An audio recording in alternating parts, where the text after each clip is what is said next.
Të dashur shqiptar, rezulton se asnjë deputet i Shqipërisë nuk e di nga vjen fjala deputet.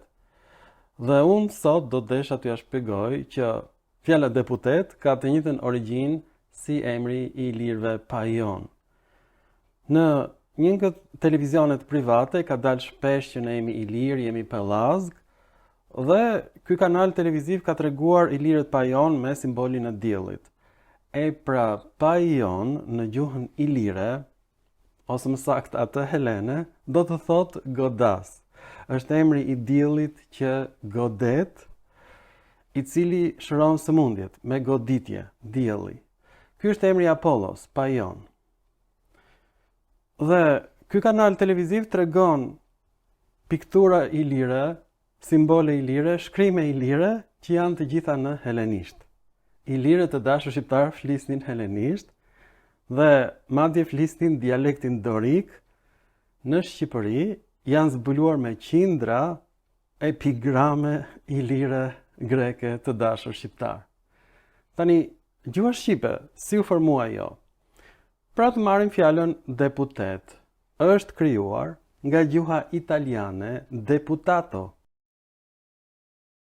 Deputato do të thotë deputet dhe vjen nga latinishtja deputo, që është krijuar nga parafjala de dhe folja puto, që të thotë godas, pres. Pra, në ilirisht dhe në gjuhën helene, që është gjithashtu gjuhë ilire. E kuptoni apo jo? Është Pajon, emri diellit. Në gjuhën latine është puto, pres, godas. Nga kjo ka dalë deputo, që do të thotë pres monedhat.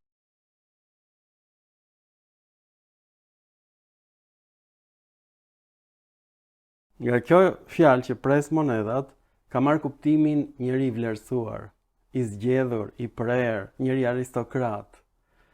Pra, deputet është njëri i zgjedhur, i vlerësuar, si monedha. Kjo është origjina e fjalës deputet, që asnjë shqiptar nuk e di. Dhe gjëja më e tmerrshme është se ju do zgjidhni një kryeministre, një sude e cila ju thotë që ju jeni pellazg, dhe fjala pellazg do të thotë grek që flet një greqishte të keqe të dialektit dorik ose ilir. Fjala ilirishti në helenisht ka kuptimin nga fjala ilos, i shtrembër, gjuhë e shtrembër. Ilirët e flisnin keq helenishten dhe shkruanin keq atë. Jo vetëm që janë gjetur tekste ilire, po janë gjetur kudo, në Apolloni, në Bylis, janë gjetur në Dalmaci. Të gjitha këto shkrime ilire janë në dialektin dorik të dashur shqiptar dhe emri Pajon nuk është shqiptar, por është grek të dashur shqiptar. Pra, kjo pellazgja ju ka mbushur mendjen që jeni Pajon dhe i shpjegon me fjalët një rrokshe të Shqipes. Pra dhe njëherë, fjala deputet vjen me siguri nga latinishtja deputo, që do të thotë vlerësoj nga kuptimi pres monedha. Është e njëjtë me emrin e ilirëve Pajon. Po të zgjohen pajonët nga varri, do të thonë, që janë këta majmun, çfarë gjuhë flasin këta deputet. Ju faleminderit, të dashur pellazg, dhe mirupafshim në filma të tjerë shkencor. Një nga studentët e mi më tha, ju profesor, banoni në një botë paralele. Si i thash unë banoj në një botë paralele? E tha, ju nuk mund të zgjidheni deputet. Një deputet në Shqipëri, një kryetari akademis në Shqipëri, duhet të marrë licencën pellazge. Po nuk deklaroj që është pellazg, nuk bëhet deputet. Nëse nuk deklaron që gjuha shqipe me fjalët monosilabike ka krijuar të gjitha gjuhët europiane, nuk bëhesh deputet. Kështu më tha.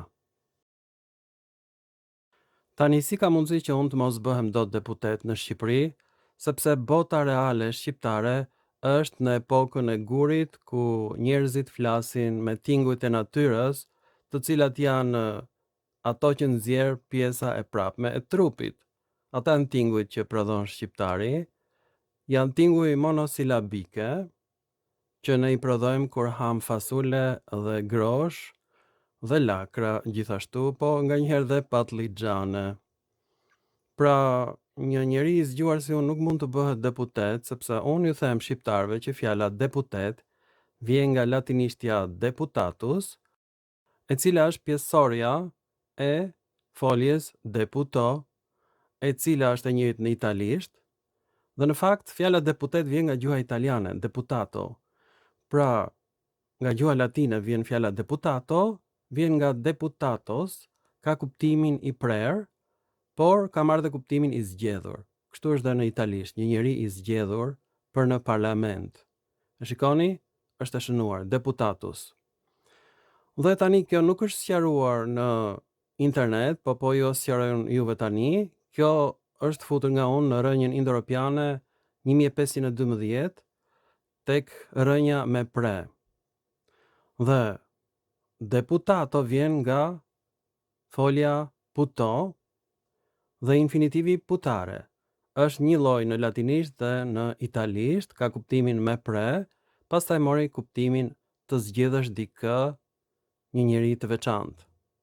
Gjëja më e bukur është se kjo rënjë është origjina e fjalës shqipe pais. Ju betohem, kjo është fjala shqipe, ndërsa fjala ilire helene është paion, ai që pret.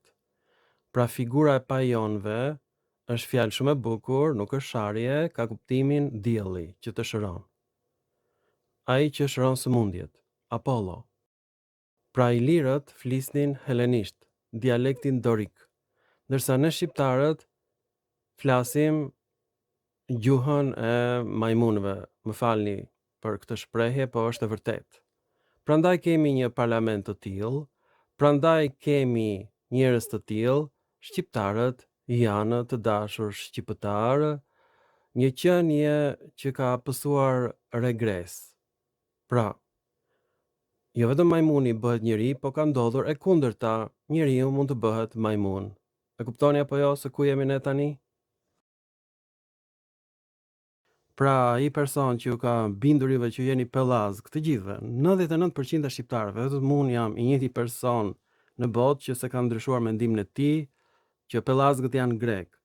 Dhe kështu është gjetur edhe në literaturën e lashtë helene. Pellazgë quhen helen, që flasin gjuhë dialekt dorik. Dhe shkrime pellazgë janë gjetur në Byllis, në Apolloni, në Lezhë, që janë qytete të gjitha helene. Pra ilirët kanë folur helenisht, dialektin dorik kryesisht, por edhe dialekte të tjera. Dhe kanë shkruar në helenisht, në dialekte të panjohura që grekët nuk i dinë. Koinet e para në Shqipëri janë koine ose bashkësi greke, qytet-shtete greke. Ndërsa gjuha shqipe kryesisht i ka krijuar fjalët nga latinishtja, pastaj nga italishtja, kryesisht nga gjuhët slave, huazime nga greqishtja, dhe fjalë të trashëguara gjuha shqipe ka shumë pak. Dhe do t'i nxjerrë në internet. Pra gjuha shqipe nuk është nëna e gjuhëve indo-europiane. Unë kam thënë që gjuha shqipe ka fonemat më të pasura nga të gjitha gjuhët indo-europiane. Këtë kam thënë. Në këtë kuptim gjuha shqipe është nëna e gjuhëve indo-europiane, ka shumë fonema, pra ka qenë populli më i madh në Europë, populli ilirik, por ka folur dialekte helene. E kuptoni apo jo? Këta janë ilirët. Populli shqiptar, pra ka fjalë si fjala deputet nga italishtja, nga latinishtja deputo, me pre, pastaj zgjedh dikë. Pra shumë turp ta quash veten pellazg dhe ky film është kryesisht për njerëzit e mi të afërm që e quajnë veten pellazg dhe mua më vjen shumë rënd. Ku njerëzit e mi të dashur e quajnë veten pellazg, ndiej veten shumë të fyer. Unë, autori i fjalorit të gjuhëve indo-europiane dhe njerëzit e mi thonë që jemi pellazg. Pra të gjithë filmat që kanë bërë janë për njerëzit e mi. Në qoftë se ju doni të përfitoni, në rregull. Në qoftë se ju një ditë do të zgjidhni një njeri si unë deputet, ju shpëtuat të dashur shqiptar, por nuk e besoj, sepse njerëz si unë jetojnë në një botë paralele. Bota reale është bota e majmunëve, për fat keq. Mirupafshim. Bano aty majmuni, mirë të bën, pellazgjia. Vazhdo ti në pellazgji, zhytu deri këtu në fyt, në pellazgji, të bëftë mirë pellazgjia, i dashur shqiptar.